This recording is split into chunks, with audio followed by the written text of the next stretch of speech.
Hi, this is Yolanda from VanVeenBulbs.com. In this segment, we're going to talk about the African daisy, also known as Arctotis.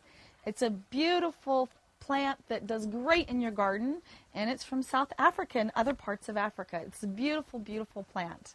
And it's related to the daisy family. It's an aster, so it's really easy to grow. Anywhere a daisy will grow, it will grow. And it's very hardy, too. In colder climates, they do freeze out, but you can save the seeds, too, and start them as annuals every year. And they're just a beautiful plant. They'll come back year after year in warmer climates, too. And you just start the seeds either in the fall or the spring. Just throw some seeds on the ground and kind of rake the ground up, and they'll come right up. Or lots of times you can buy them in containers already growing. But they're a beautiful plant. They look just like a daisy. But they come in lots of bright colors and purples and pinks and oranges and yellows.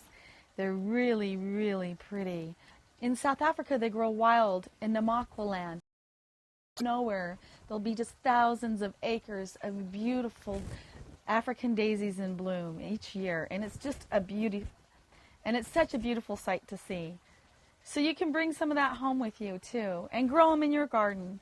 So the African daisy is a great plant that's easy to grow. Just put it in a sunny spot with good drainage and cut it back if it turns brown in the fall. And besides that, there's nothing you have to do to it, and it'll come back every year.